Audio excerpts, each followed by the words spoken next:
Hello, everyone. Welcome to a brand new episode of Hot Topics.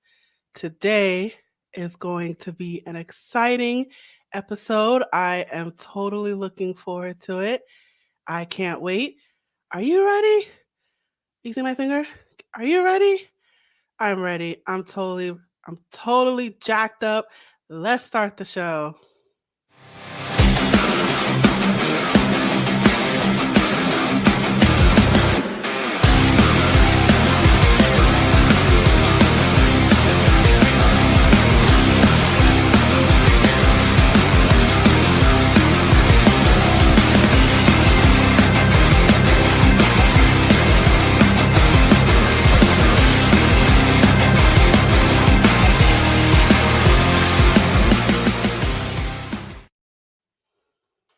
Hello, hello.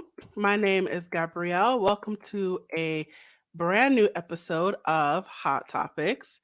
So, if you are new to the game, new to the series, new just new all around, this is the web series where we like to get down and dirty about very important topics that fit within our purview. We tend to focus on topics in education, mental health, physical health, employment, anything that we think about it, it's in the back of our minds. We don't usually put it out there. Well, this is the series where we put it out there, and we like to take a lot of different topics, kind of single one out, and we like to explore those particular topics. Excuse me, using an educational lens, an educational and informational point of view. So let's get started. I have to work on my introductions, especially now that I'm doing this live. I got to work on my introduction. So sorry about that. But yes, let's get right to it. So today's topic is one of these rare occasions where I like to repeat topics. So the topic for today is dealing with grief, part two. So there is a part one. You could check it out on our Facebook page, on our YouTube. You could check it out on our Twitter as well.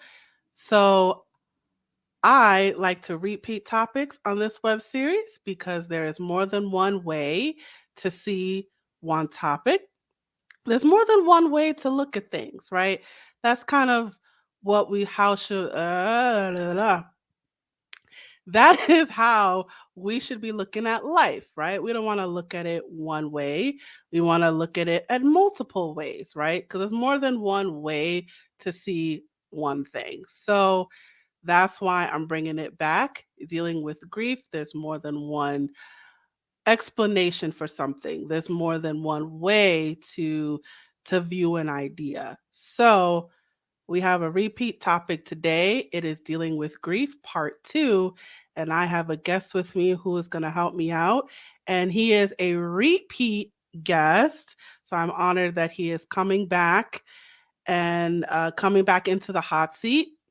His name is Overlie. And if you already forgot who he is at this point, I'm just going to remind you who he is. So, who is Michael Overlie? Let me tell you who he is. So, Michael Overlie is a lifelong dog fanatic. He has had a gift of connecting with animals since he was a small child.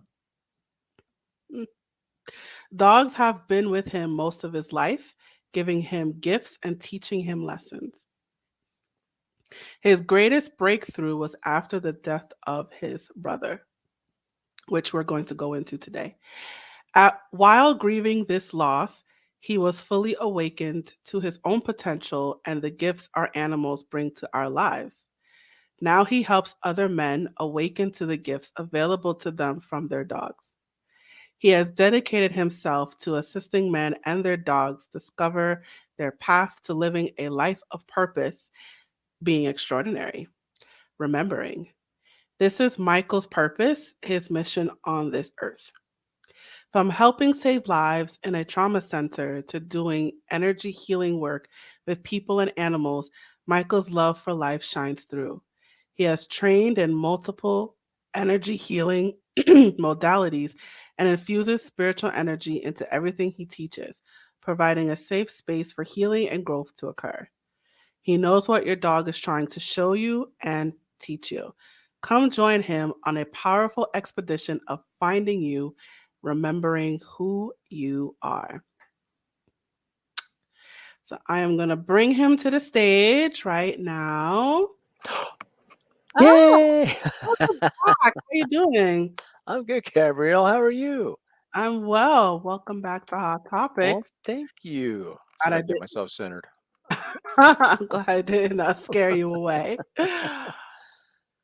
All right. Uh-huh. So let's get right into it. So the topic is dealing with grief. We've mentioned it in the previous two episodes that we did together. You did mention the passing of your brother.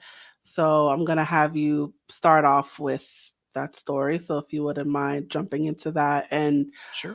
uh, reminding us what happened with your brother. Sure. Absolutely. Ooh. Yeah, this was huge, huge for me and for my family. My brother was born with a bad heart, and he had had multiple heart surgeries by the time he had passed. And he was actually waiting for another one. He needed another aortic procedure, and his aortic valve was starting to fail. Um, and we knew it was coming, right? We knew it was coming sometime, and he was getting sick and tired of being sick and tired. He had told me, but it was still just this like, holy crap, I can't believe it. So I got a call like 3 o'clock in the morning, and it was from my mom, and she never called me at 3 o'clock in the morning, and I knew instantly.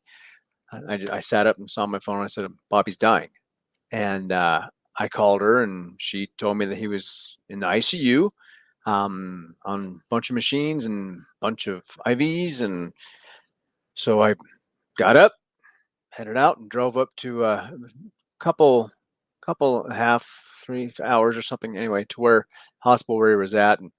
And yeah, he didn't even look like him. It was this husk of a body. And we decided to let him go. So my dad flew in, and, consensus was made just to let him go. And through, I cried. I held him while he was dying, taking his last breaths, and that was extremely powerful for me. And then immediately afterwards, I kind of, manned up again, toughened up, haha. And not long after that, I got back home, and I just broke open. I I didn't know what was going on. I was writhing in pain and crying and sobbing, and just it was just unbelievable. Um, Later I realized I wasn't just grieving him, I was grieving all these things in my life that I had never been able to let go of. I just buried and stuffed down and kept hidden even from myself. Things I'd forgotten started to pop in. Um, it was horrible and fantastic at the same time. I had never felt anything like it. But what came from that was this incredible peace, and there was actually beauty that came out of all this after I started to realize, um, that these things happen for a reason. It may not be something that we like, it may not be something we understand, but this grief and my breaking open allowed me to take this incredibly deep look at myself and realize I didn't like who I was, but now I realize I can change. I realize I can change. Um, I had this amazing dog with me who started teaching me other things along the way, and just he taught me how to be more gentle. I kind of always thought of myself as a tough guy, and this pit bull mix taught me how to be, sweet and gentle and slow and soft, and still have strength and power in my life. Um, it's just amazing. I miss my brother terribly.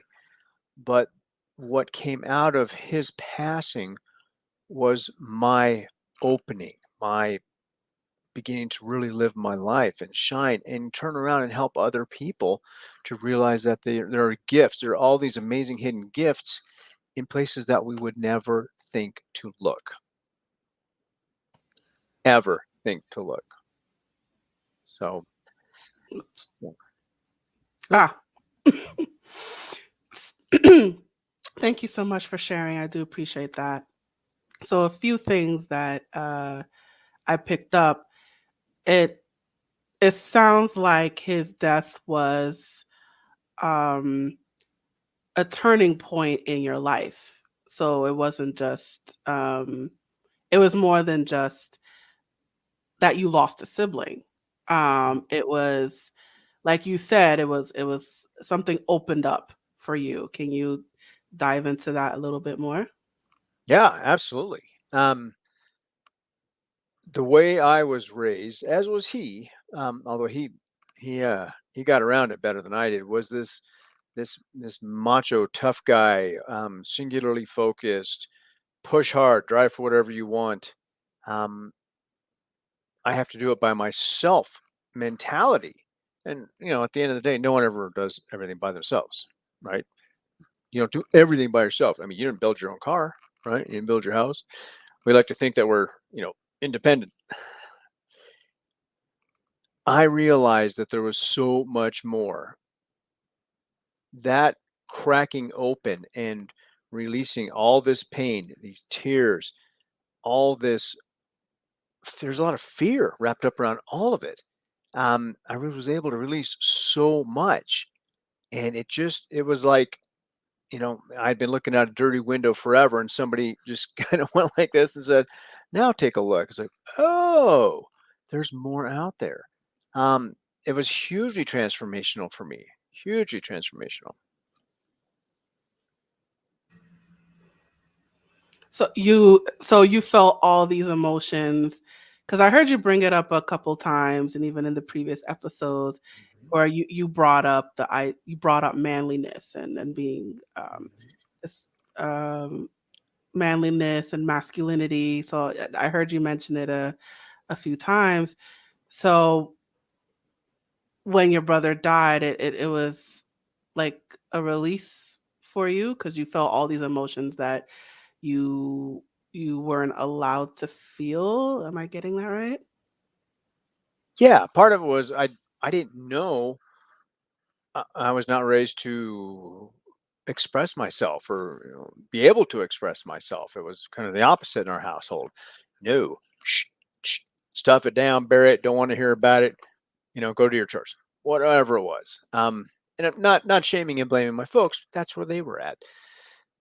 It was this deep release of all these things and other things that had happened, to him, to us, to the family, to myself, that I never really dealt with. That was a huge part of it. So there was all these emotions and all these situations and all these things that had just been stacked on top of each other, and it was like a little volcano. It was time to go. So his death, although I miss him terribly, he gave me this incredible gift so that I could live a better life. What was that and what was that gift? The gift of being able to feel my emotions, right? To allow whatever it was to come, to be with it. Some stuff I was able to fully release, other things I'm still working on. That's just life. But he showed me that no matter what, I was going to be okay and that I could choose how I wanted to live my life. And what makes that such a gift? Because I didn't know that before. I don't think a lot of us know it. Well, I think we're living somebody else's dream. We grow up and people tell us what's important, whether it's owning a house by this age, or getting this kind of job, or go for this kind of car or truck, um, live in this place because it's that's where the fancy people live. Whatever it is, that's not ours. These are things that people tell us. These are roles and identities that that are put upon us and that we actually take on. Um, and people say, "Oh, live a dream." Well, whose dream is it? It might actually be a nightmare to you because it doesn't feel right, but you're doing it because the Joneses are doing it, the Johnsons and the Smiths and the McCartys are doing it. The gift is being able to allow whatever it is to come and to feel it, to be in that hurt and still be able to find peace. So the ability to be at peace within yourself and to feel real and not feel um I don't know if I'm putting words in your mouth, but not feeling like a robot, like you actually feel like a human being. Yeah, yeah, yeah. I think that's part of it. Um, people don't. A lot of people don't understand that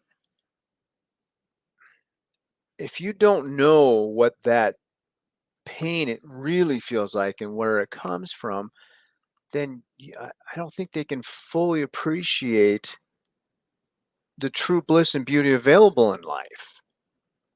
People want to be happy, right? They want nice things, they want a nice place, but they don't understand that they're in control of making other decisions for themselves that could get them to a place they want. But they're going to have to ask for help a lot of times. That's another thing we don't do. I started asking for help. I started seeking out people and things that would help me. I wanted to learn more. And did did you learn something along the way as all this was happening? Oh, I learned a lot. I learned a lot. I learned that I don't know a darn thing. All these things that I thought held fast and true of how to be, how to show up in the world. I was like, oh, what a bunch of malarkey, you know? Um, and everybody has these thoughts. People have thoughts that they will know. Oh, I don't want anybody to know that I was thinking that because they're going to think I'm nuts or need to be locked up or that, that I'm angry all the time. People have thoughts. Everybody has thoughts and feelings, but you have a choice over what to do with that. You have a total choice over what to do with that. Of course, of course. So I'm going to bring it back a little bit. So it's 3 o'clock in the morning. You get the call from your mom.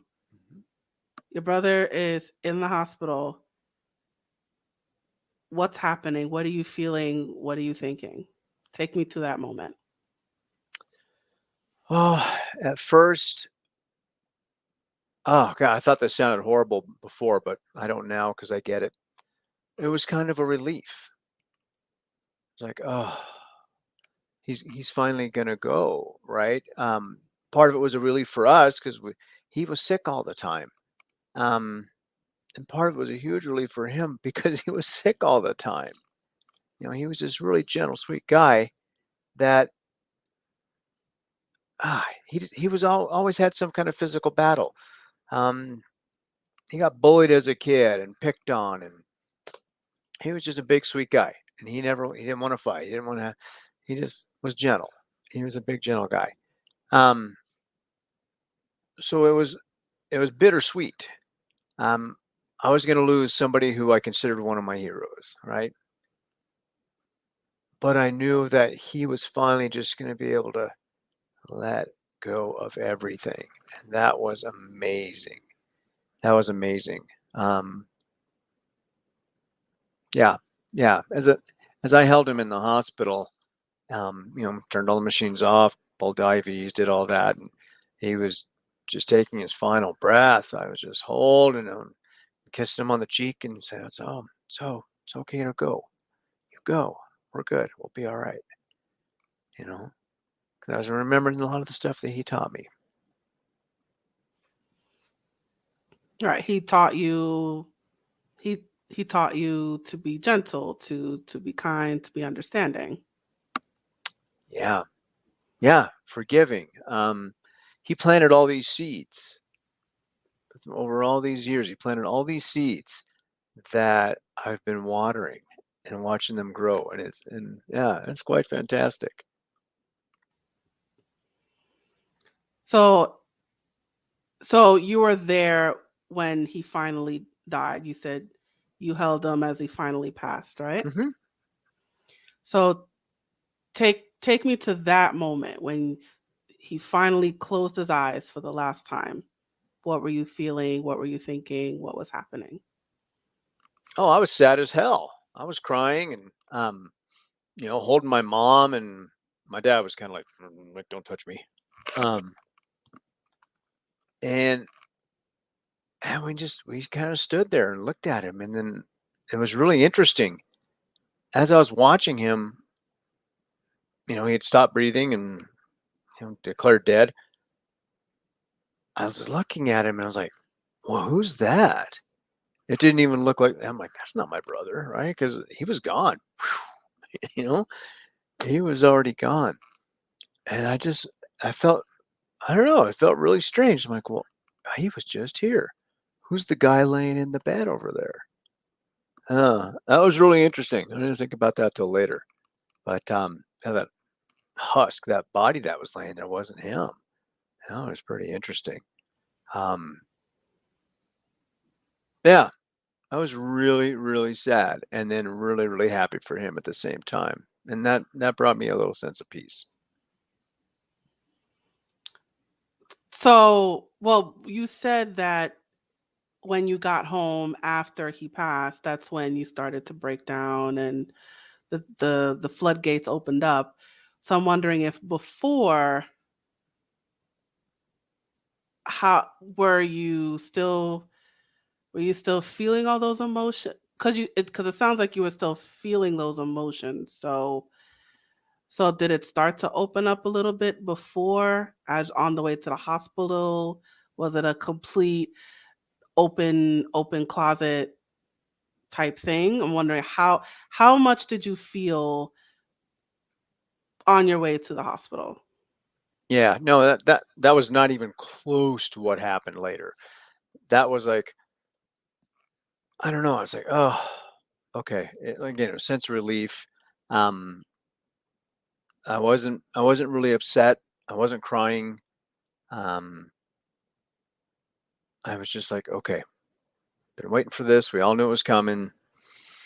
All right, let's go up there and see what happens. I know he's leaving today, but let's go up and see what happens.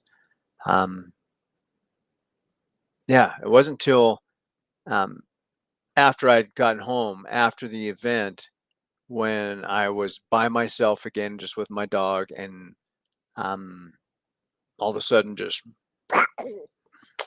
yeah, So let's delve into that a little bit because you mentioned it a couple of times. You knew he was gonna go. It wasn't a surprise. Can you explore that a little bit?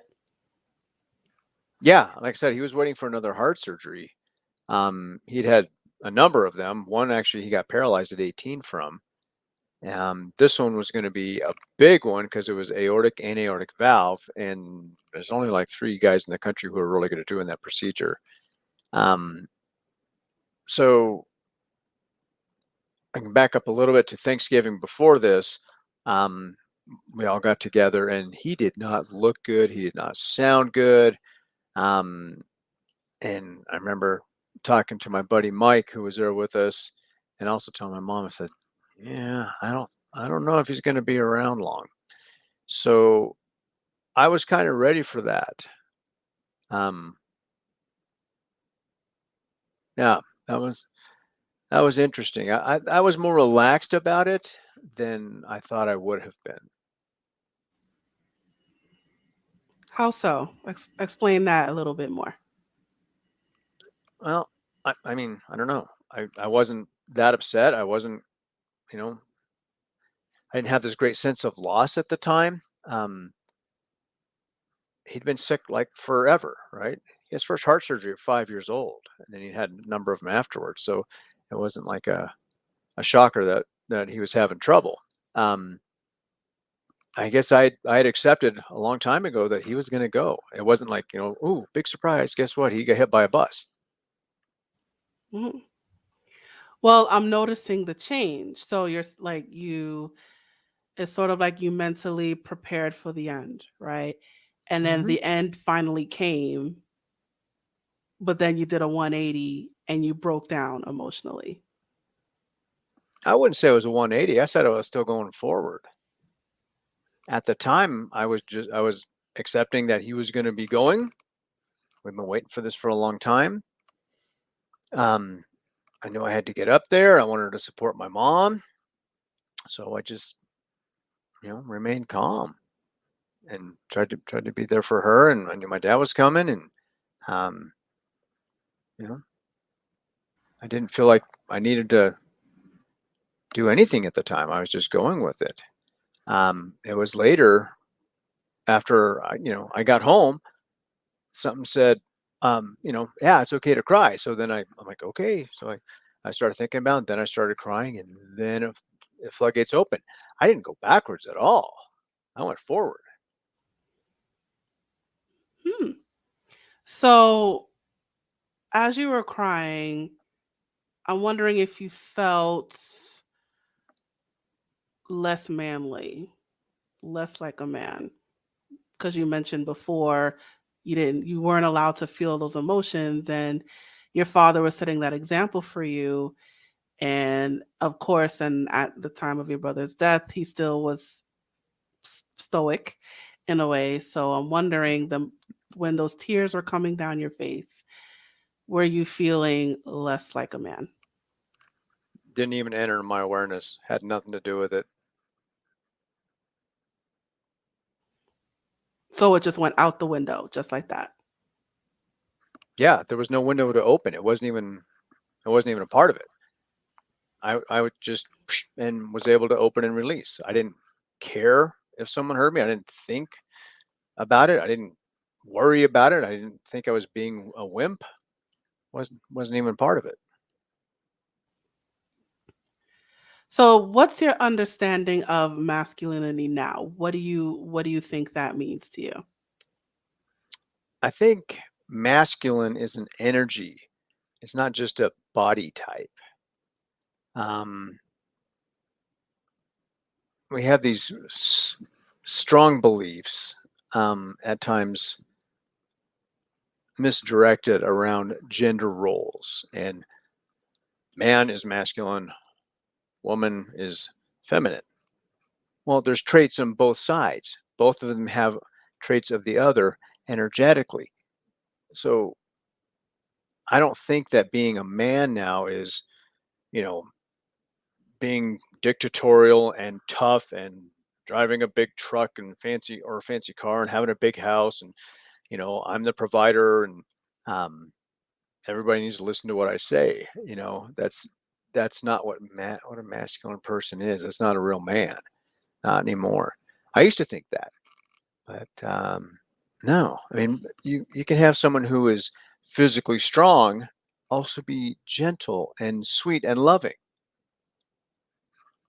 Is that masculine? Is that feminine? Is it both? Yeah.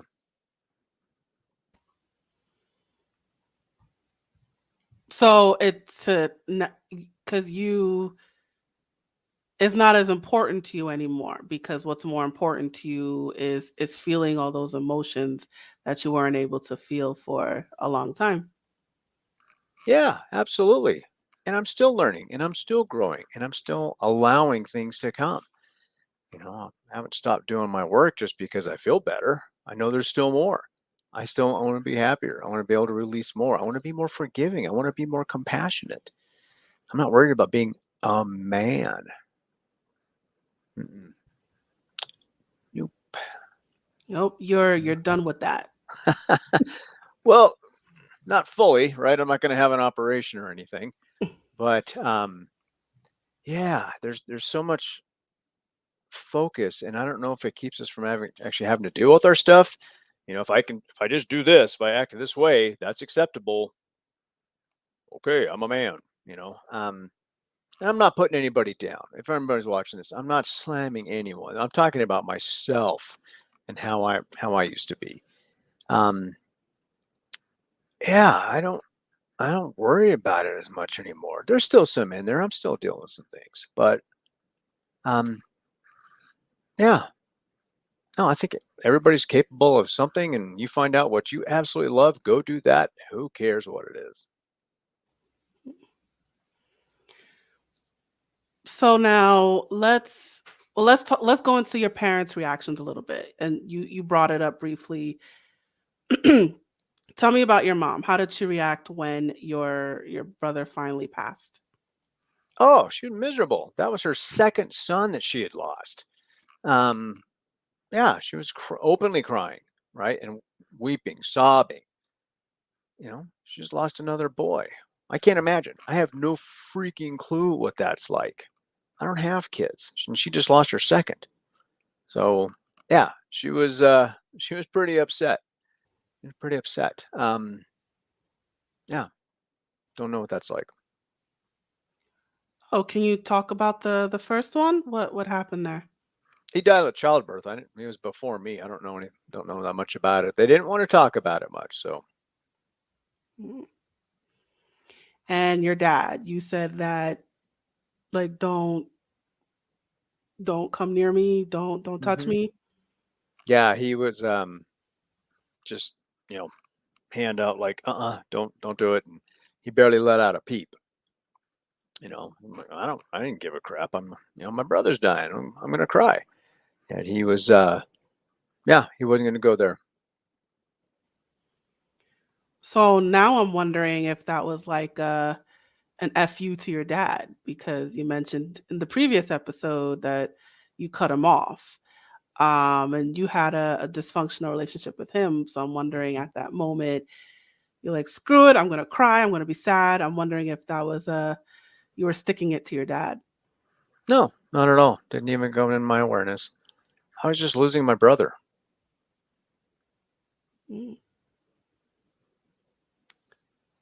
And it's what you went through is I can imagine is a very a very big thing. You know, he was your older brother, right? Mhm. And you're watching him be sick all the time and getting all these surgeries and going to hospital and when he finally passed it was such a relief, right? So it's this I can imagine, you two were very close. It seems like, Mhm.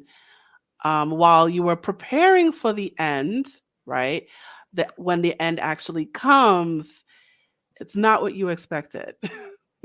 No, I mean you can prepare for anything. You think you're preparing for anything in life, and it just may not turn out the way you expect it to. Um, your perspective may be different on it. The situation may change. Um, yeah, I mean, I didn't go into it thinking, okay, I'm a man now. I'm not going to cry. Um, I'd never lost a brother before. I didn't know what I was going to get into, but I knew I was going to go and I was going to be present and support who I could support, and that was it. So let's get into the aftermath a little bit. So 2 or 3 days later, your brother is not there. You don't hear his voice. You don't see his body. What's happening? Take me through that. Mm. So, yeah, I couldn't call him, right? Couldn't call him, couldn't text him, and I had his cell phone, and I started going through his pictures on his cell phone, and that was hard. It was really hard. He used to love sunsets or sunrises, and we'd send each other pictures. Hey, I was over at blank blank blank and saw this, or um. So going through those pictures, I think helped it really sink in that shit, he's not coming back. Um, yeah, that was really interesting. That was really powerful for me. Um, yeah, pictures of a lot of friends, and I was like, oh no, none of these other people are going to see Bob again. He loved kids. He loved kids. He had all these pictures of him and his friends' kids, and yeah, that was really interesting.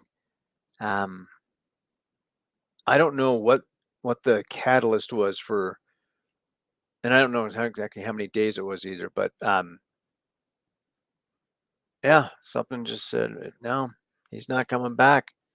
He's not coming back, and you need to look, you need to open up and let this go. And yeah, I listened to somebody's advice that was better than my own. Wait, whose advice? What was the advice? Oh, I don't know. It's from God, the universe.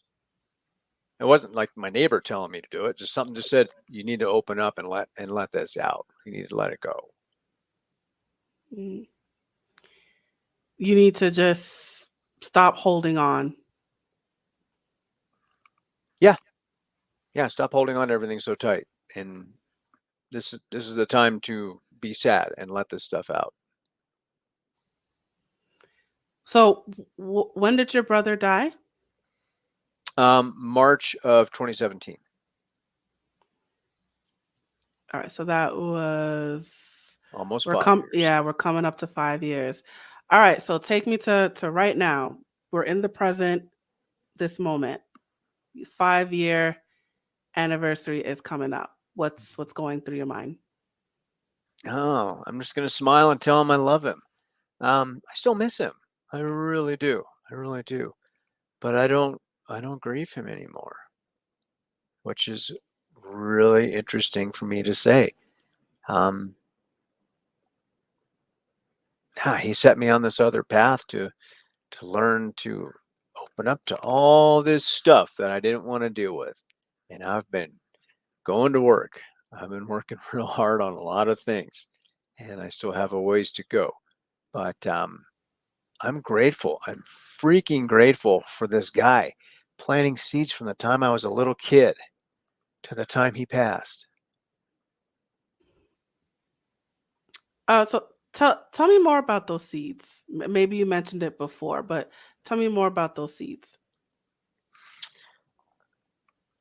He was just showing me differently how to be in the world because he was less reactive. He was um, quicker to forgive. He was more gentle. He was more sweet. I had periods where I could be sweet, but he was a really sweet man. Um, and as kids, he just had this soft presence, and he was always bigger than me, but he was just soft and gentle and beautiful. And he could be a real weenie too, but he was always doing these things just natural to him. It's not like he was attempting to teach me a lesson, but in his behaviors and actions, he was constantly showing me something different, Different than what you're used to. different than what I was doing. Yeah, and different from the lessons I was learning and the messages I was receiving. I think we heard a lot of the same stuff, um, but he didn't take a lot of that in. He wasn't worried about being manly. No, a little bit, but not nowhere near what I was.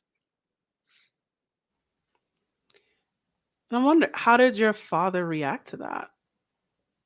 I don't know. You'd have to ask him. Hmm. He didn't have a lot to do with this. From um, God, I don't know. I was still little. He wasn't around much. He was just working all the time. So our interactions with him, a lot of times, we didn't see him for days. Um, and he was not a smiley, happy guy. We'll say that. Hmm. So when you said just a while ago that you don't grieve your brother anymore, Mm-hmm. what do you mean by that?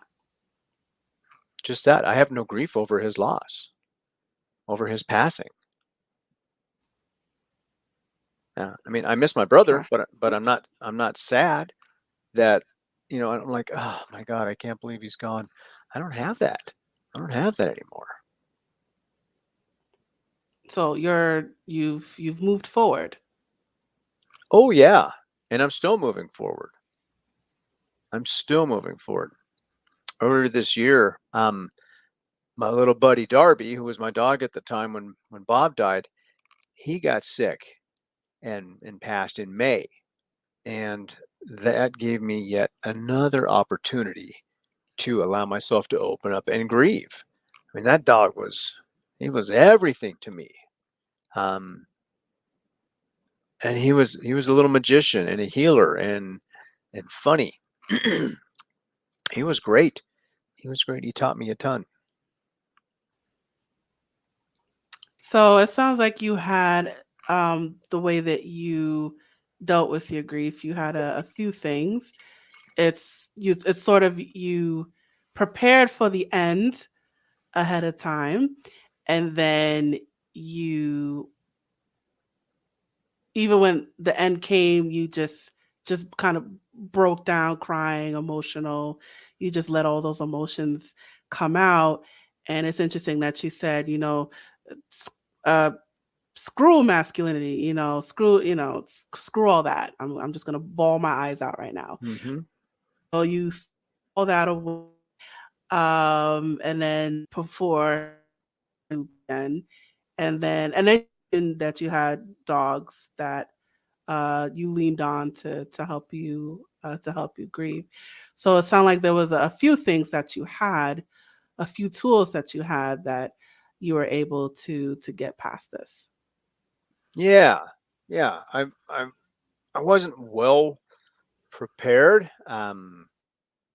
socially, emotionally for that, but um, I knew how much I was cared for and loved by my brother, and how much I cared for and loved him, and that was huge for me. That was really huge. It's like, um, I was fortunate. Like we hadn't had this argument and this rift, and oh God, I wish I would have told him this last thing or this one thing, or we had made up, or so I didn't have regrets around that. I had other little regrets which I was able to let go of. Um, but it was, yeah, I was super fortunate. And I was at a place where I was willing to allow this stuff to come. You know, I know plenty of tough guys still who you know, they won't allow this stuff to come even during a big loss. Do you see yourself in a much better place compared to those men? As far as that, absolutely. Absolutely. I don't like comparing my life to other people's because everybody's where they're at. But I can say, for the most part, I'm probably a hell of a lot happier than most people I know. Mm, Um, of course, of course. So I know all things are going fabulous, but we're going to start to wind down. okay. So, do you have any final words of wisdom that you'd like to share in regards to the grieving process, in regards to masculinity, and in regards to anything? What words would you like to impart to the viewers? Absolutely. For the guys out there, if you think being, having that tough guy syndrome is really working for you, take another look. Are you really happy?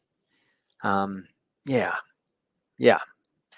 So we all have losses in our lives, and we can grieve small things. We can grieve big things, loss of a relative, a loved one, friend.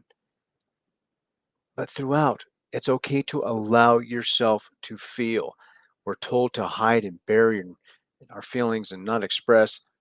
It's huge. It's a game changer for the rest of your life. Allow this stuff. You don't have to just break down crying like I did. Just a little bit. Allow a little bit. And then afterwards you can go, oh, that really wasn't that bad. And, the whole planet isn't judging me because I cried a little bit. So give yourself a break. Allow yourself to feel a little bit more. And then the next time you can feel a little bit more. Awesome. Well, thank you so much for that. And thank you so much for sharing. It definitely takes a lot to talk about this. No, you're welcome. You're All welcome. right. So let me get your banner up. All right. So, you guys, you can follow Michael on social media. He is on Facebook and Instagram and LinkedIn. So, definitely check him out. He is a life coach. Life coach? Um, I, I'm now calling it a canine partnered energy coach. Ah, can you talk about that a little bit? Yeah, so all the energy healing that I've done, I realized that, I was going to be this big healer. And I was going to go out and save all the animals. And I realized that all these things I was training in and the animals I was working with were helping me to help myself. Oh, freaking fantastic. These animals are so smart. Oh my God. We think we have intelligence. We can't touch the wisdom that these animals have. So I work with these guys and their dogs to help access places, parts that they don't want to get to or have been afraid to go to through their beautiful dog. It's amazing. Absolutely. So, if you think you can use those, if you can be, and if you can use those services, right? So definitely contact Michael. His information is scrolling below. If you would like more information about those services, you can check out his website, www.dogsandmen.com. So definitely check him out. And just want to make sure we get this before we close. You have a book that you like to promote. I do have a book around here somewhere. Where is that thing? I think I stuffed it away here earlier. It's called Let Your Dog Lead. Ah, So this is an invitation to all the things that I went through in the last 5 years and how just taking one little step at a time can show you so much and help you have an exceptional life. fabulous. And where can people get the book? Oh, good question.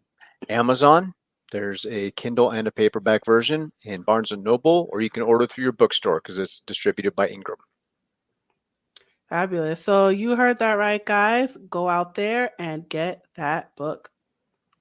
Thank you. All right, Michael, thank you so much for joining me again. And I am going to place you backstage. And you guys, it is just you and me. So let me get my little banner. I'm going to get my banner up right now. And we have reached the conclusion of our episode. Thank you so much for joining us today. Whether you're watching this on Facebook, YouTube, or Twitter, wherever you're watching this on social media, check out our social media for more videos and clips. And don't forget to follow us. So if you're on Facebook, press that like button. If you're on YouTube, press that subscribe button. If you are on Twitter, press that follow button. So definitely stay in touch with us.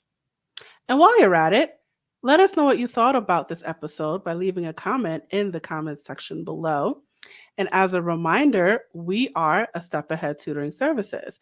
So if you would like to learn more about our services, our workshops, the things that we have to offer, check out our website at www.astepaheadtutoringservices.com. And you can also sign up for our email list and texting list. The links are scrolling below right now, and it is in the description if you are watching this video on YouTube. So definitely check all that out. And I'm going to play this last message before we close for the episode. Hey there, have you heard of us? We're a small team of tutors here at A Step Ahead Tutoring Services. We believe that education and information should be accessible to everyone, regardless of income, race, or creed. We're dedicated to making this happen, but we need your help. Please consider making a donation to our company. No amount is too small. Your donation will allow us tutors to remain employed, offer free and low-cost services, put on productions like this web series, and reach out to families nationwide. With your help, we can tackle the academic challenges of our students and the emotional, mental, and behavioral changes that result from these challenges. As a bonus, we can improve our communities in the process. Support us today. Note: we're a for-profit company. We're not a charity. Your donation may not be tax deductible. Please consult a tax professional.